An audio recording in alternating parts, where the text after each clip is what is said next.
Hello guys, welcome to my channel Bithika's home kitchen. আমার আজকের recipe মিষ্টি কুমড়োর টিকলি কালিয়া। তো তার জন্য আমি কী কী উপকরণ নিয়েছি, এখানে আমি নিয়েছি টিকলির জন্য নিয়েছি ময়দা,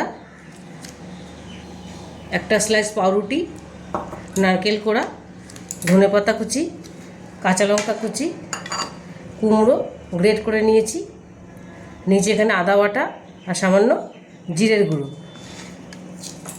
আর এখানে নিয়েছি মিষ্টি কুমড়ো ডুমো ডুমো করে কেটে নিয়েছি এখানে আলু ডুমো ডুমো করে কেটেছি, ছোলা নিয়েছি এক বাটি ভেজানো কাঁচা ছোলা ভিজিয়ে রেখেছিলাম সারা রাত। আর নিচে এখানে একটা টমেটো বাটা, নিচে এখানে কাঁচা লঙ্কা আদা বাটা করে নিয়েছি। আর এখানে ফোড়নের জন্য আছে তেজপাতা একটা, দুটো শুকনো লঙ্কা, গোটা সাদা জিরে।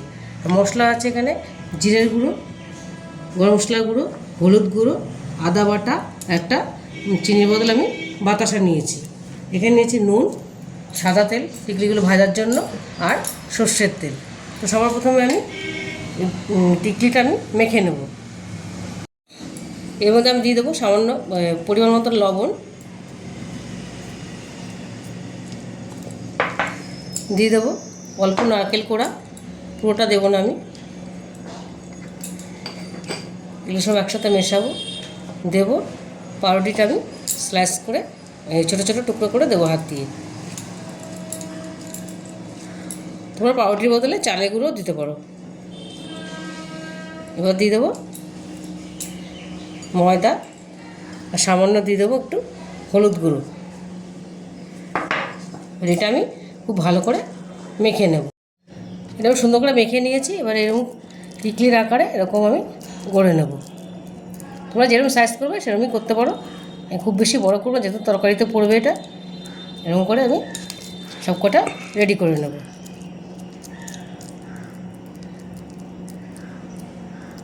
এরকম করে আমি সবগুলো বানিয়ে নেব।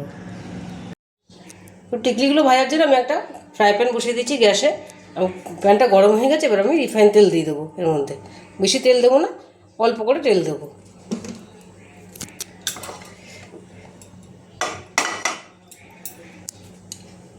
এবার আমি এগুলো দিয়ে দেবো। আমি সব বানিয়ে রেখেছিলাম সব কটা, এবার আমি একে একে এর মধ্যে ছেড়ে দেবো।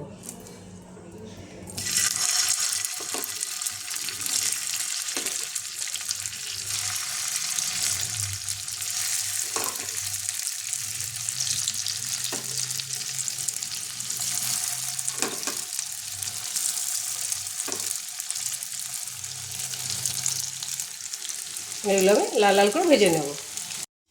টিকলিগুলো আমি আরেক পিঠে উল্টে দিয়েছি। আমি এগুলো একটু আস্তে আস্তে ভাজছি, তাহলে ভেতরটা ভালো ভাজা হবে। ততক্ষণ এদিকে আমি আরেকটা কড়াই বসিয়ে দিয়েছি, কড়াইটা আমার গরম হয়ে গেছে। আমি এবার এর মধ্যে সর্ষের তেল দিয়ে দেবো, ওর মতন তেল দিয়ে দেবো।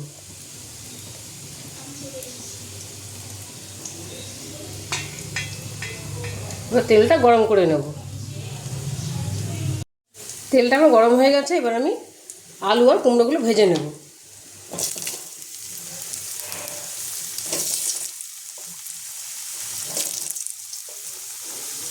কুমড়োগুলো দিয়ে দেবো। এটা সম্পূর্ণ নিরামিষ, এটা আমরা নিরামিষ দিনেও এটা করতে পারি।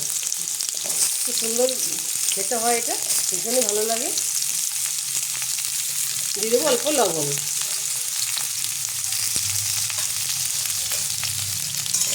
এটা নেড়ে দেবো।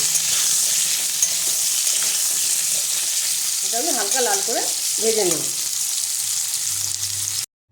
আলু কুমড়োটা ভেজে আমি তুলে নিয়েছি, আর এখানে আমি টিকলিগুলো ভেজে তুলে নিয়েছি। আমি এখানে কড়াইতে একটু তেল দিয়ে দিয়েছিলাম, এর মধ্যে আমি এবার ফোড়নটা দিয়ে দেবো। দিয়ে দেবো লঙ্কা ফাটিয়ে দিলাম, দেবো তেজপাতাটা, এবার দিয়ে দেবো আমি গোটা জিরেটা,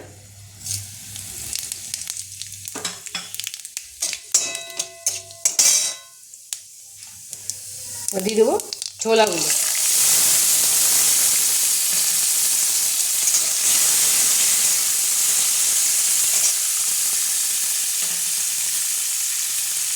দিয়ে দেবো অল্প নারকেল কোড়া।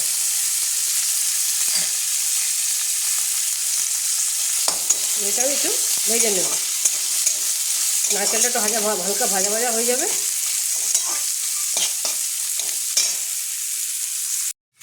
নারকেল আর ছোলাটা ভাজা ভাজা হয়ে গেছে। এবার মধ্যে আমি টমেটো পেস্টটা দিয়ে দেবো।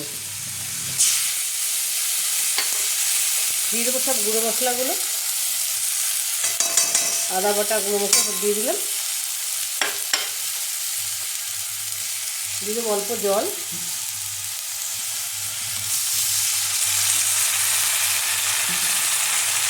দিয়ে দেবো অল্প লবণ। যেহেতু আমার ভাজার মধ্যে লবণ দেওয়া আছে, এগুলো অল্প করে দিলাম।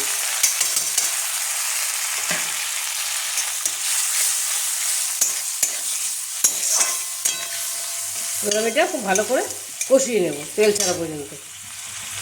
দেখো মশলা আমার সুন্দর কষা হয়ে গেছে। আমি কাঁচা লঙ্কা বাটাটা দিয়ে দিলাম, আদা বাটা করে রেখেছিলাম ওটা দিয়ে দিলাম। এটা আদা বাটা করে দিলে এটা খেতে আরও টেস্ট হয়। এটা শুকনো লঙ্কা গুঁড়ো পড়বে না, তোমরা চাইলে দিতে পারো। এবার এটার মধ্যে আমি একটু জল দিয়ে দেবো, অল্প পরিমাণে জল দিয়ে দেবো।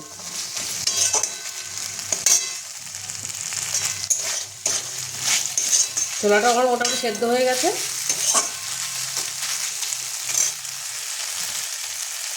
এবার আমি জল দিয়ে দিলাম। এটা একটু মাখা মাখাই হবে।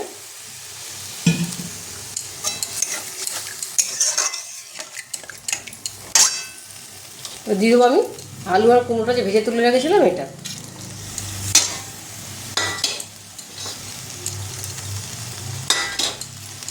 কুমড়োটা অনেকেই ভালোবাসে না, কিন্তু এরকমভাবে করলে খেতে বেশ ভালোই লাগে, খুবই ভালো লাগে। এটা একটু ফুটে উঠলে আমি টিকলিগুলো দেবো। ঝোলটা আমার ফুটে গেছে, এবার আমি টিকলিগুলো দিয়ে দেবো।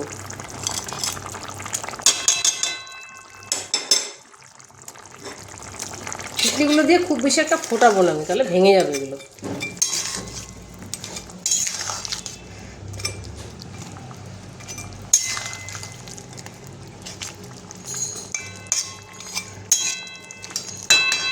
এবার আমি এর মধ্যে একটু ঘি দিয়ে দেবো।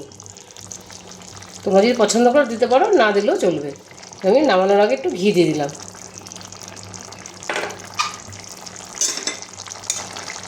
এটা আমার পুরোপুরি রেডি হয়ে গেছে।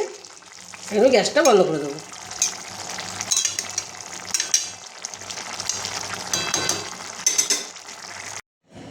মিষ্টি কুমড়ো টিকলির কালিয়াটা আমার রেডি হয়ে গেছে। আমি একটু করে নারকেল কোড়া দিয়ে গার্নিশিং করেছি। এটা খেতে ভীষণই ভালো লাগে। তোমরা অবশ্যই বাড়িতে এটা ট্রাই করবে, আশা করি তোমাদের ভালো লাগবে। রেসিপিটা তোমাদের ভালো লেগে থাকে তাহলে আমাকে লাইক, শেয়ার আর সাবস্ক্রাইব করতে ভুলবে না। টাটা।